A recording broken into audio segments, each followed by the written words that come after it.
Valedictorian, 35 on the ACT, and a spike where I won several prestigious awards. I was everything an Ivy League wanted. Or so it seemed. Hey, it's Amy. Today I'll share with you the one biggest thing I realized I was missing from my application. When I look back, what a shame to those grades, stats, extracurriculars, and awards. If I had just packaged it into this way, my chances of getting into Harvard or any other Ivy League would have been a lot higher. So I already made one video talking specifically about what my essay was missing for Harvard, but after talking with many experienced college consultants, ones who actually got themselves into Harvard, Stanford, Caltech, and more, they all aligned with what I'm going to share with you right now. I realized it's so much more than just what was in that video. Stay for the twist at the end. Let's go. To first make ourselves a good candidate for a certain school, we have to understand what the schools are looking for. There's a reason for stereotypes behind the Stanford student or the MIT student. We need to consider the profile of the student that's most likely to get into those schools. There are three main types of profiles. Profile one is the STEM focused student. So this is probably what Caltech and MIT and Carnegie Mellon are looking for. That means your strengths, spike, the things you show on your application are more math, science, engineering focused. Perhaps you did a lot of clubs and competitions. Things that likely matter less are volunteering, public speaking types of leadership. For example, I know someone who got into Caltech where they only focused on research and maybe a little bit of math. And even though a lot of you guys might be thinking, oh, volunteering is definitely another one of those check boxes. Leadership's definitely one of those check boxes for every top school. No, that student had zero volunteering and they still got into Caltech. The second type of profile is a more business, innovative oriented student. Schools that are more likely to find students that fit this mold are like Stanford, Berkeley. To fit what profile two schools are looking for, you need to be more entrepreneurial and show in your essays and activities that you're being innovative, thinking outside the box. In particular, that you're innovatively helping other people. That's because you're indirectly showing how you'd be able to generate profit, hence being more business oriented. Finally, the Harvard profile. Number 3, which is more public speaking, leadership, government, involved in policies, that type of student. Schools you'd probably think of in this third bucket would be Harvard and Yale. To summarize that real quick, we have 1, 2, 3 profiles. 1 is your MIT Caltech, 2 is your Stanford, 3 is your Harvard. So when you're thinking about your fit for a school, which is a very important aspect because the school is looking at how well you fit in for them, you want to consider what kind of student you fit. What kind of profile are you within these main 3? There's probably more outside these 3, but these are the main ones for the big top schools that we generally think of. In these profiles, you can see that the weight of the different activities and things on your application is different. In profile 1, the weight of volunteering is low, while the weight of research and awards is higher. And in profile 3, the weight of volunteering and specifically nonprofits or changing something in your school, making an impact through that way would be higher than the weight of that in profile number 1. Before you leave and be like, Amy, yeah, you just weren't profile 3. That's the answer to this video. Bye. There's actually more to this that's important to hear, so stick around for the explanation and my story. That's going to tell you how you would package yourself as the ideal Harvard candidate.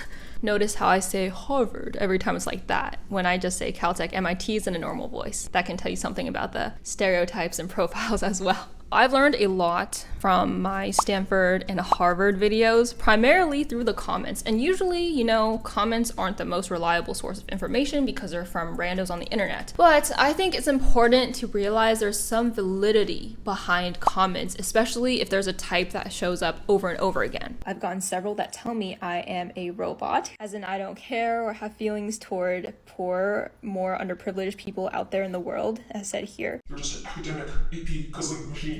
And yes, there is some truth to that. Not that I'm actually a robot, but in how I presented myself and how Harvard is indeed looking for something outside of those stats and achievements. What is that? To find that, we have to dig a little bit deeper in the profiles. So instead of just looking at surface level, oh, do a nonprofit, oh, do research, why is it that these schools are looking for this type of student? That profile aligns with someone's comment noting that you have to see that there's hardship in the world, or you have to experience some hardship in the world such that you want to help other people, give back to your community. So you show you have a heart and passion, and therefore will help the world in the future. This is also why your and my stereotype of Harvard-loving students who help kids in third world countries is right. Your perception has some truth to it. But here is where it gets tricky. I actually have seen a lot of hardships in the world and experienced them myself. I've gone to China several times where I see extreme poverty on the streets. And it's not just like the homeless people you might see in New York, but it's people who are missing limbs, children literally like begging for food on the streets. So I've experienced that, and I've felt that pain and that desire to help them. Not only that, but I've known stories about my parents also struggling through very difficult times too in their childhood, where they could only eat meat once a year. They could only get new shoes maybe once every 2 years. That's why whenever I see someone struggle, even in school, I'm like, I want to help them. I want to do something.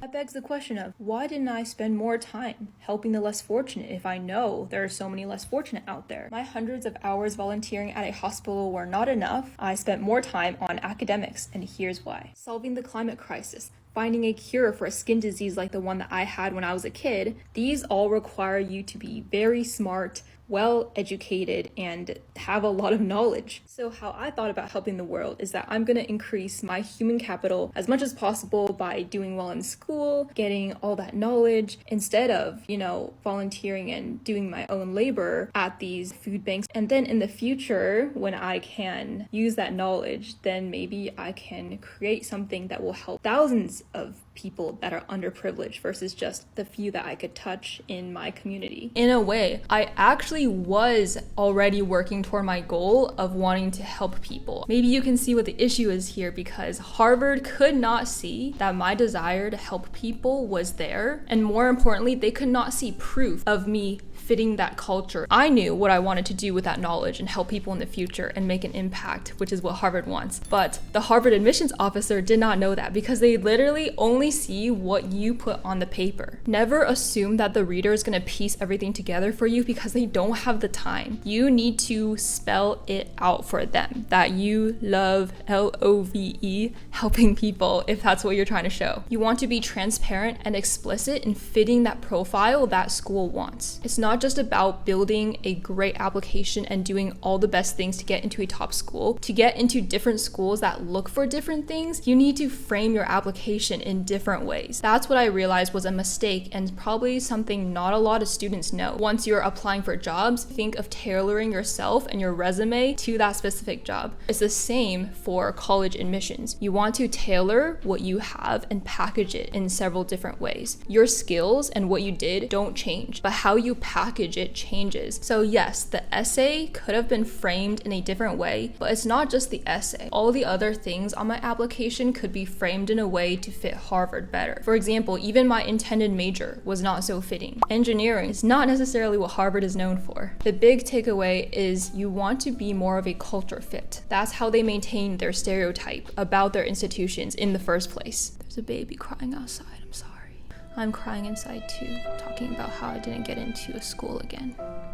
But Amy, doesn't this mean that I have to change who I am just to fit a school better? Isn't that what they tell us not to do? We should just be ourselves, right? So yes, you should still do and try to excel in what you're genuinely interested in. But it's all about how you frame what you already have. If I wanted to go to Harvard, I should emphasize and talk more about why I volunteered at the hospital and personal stories of what I initiated in my community, instead of focusing on how I got good at math. I should have focused on more how I used math to improve my community. To figure out how to frame yourself to fit the profiles 1, 2, 3, you can go backwards. So if you want to go to Stanford, work backwards off of, okay, entrepreneurial, and then take the aspects of what you already did to fit Stanford profile number 2, backwards from your goal of profile 1, research, and math and STEM. Shine more in your application than the things they don't care about as much. Be careful though, that's if you're letting the school dictate what you write. If you go the forward way of going from what you actually like and writing whatever you want that speaks most to you, this thing is gonna land wherever you should in those profiles. If you go the forward route of writing about what matters to you most first, you're more likely to just get into the places that suit you in the first place. This is where the twist comes in. Potentially, I didn't suit Harvard in the first place. What I was genuinely pursuing is not what they like. Maybe I wanted to think of some cure for eczema. Even if that's helping the world in some way, Harvard isn't the place to do that. It would be like Caltech or MIT. And the proof is that I wasn't even planning on going to Harvard in the first place if I got in. I could have wrapped my application in a pretty Harvard crimson wrapping paper, but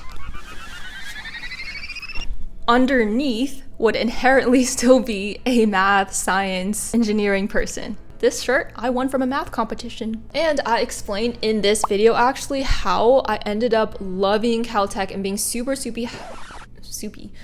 happy there. You end up where suits you. People are like pencils. They must be sharpened before they can make a mark on the world. Who said that quote?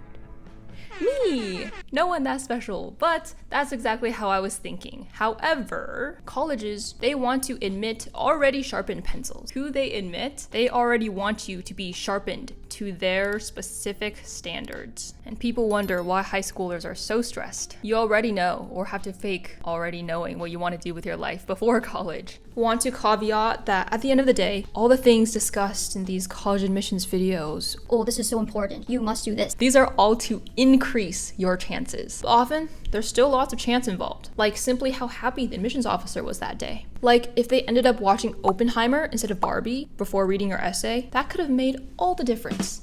Hopefully my videos help you do what I couldn't accomplish, but if you do want to hear from someone who did get into Harvard, Yale, Stanford, a bunch of other brilliant schools, then check out this video. Jason's super awesome and he spits some amazing facts you don't want to miss. Thank you for watching, and I hope the baby outside stops crying. Poor guy. Bye.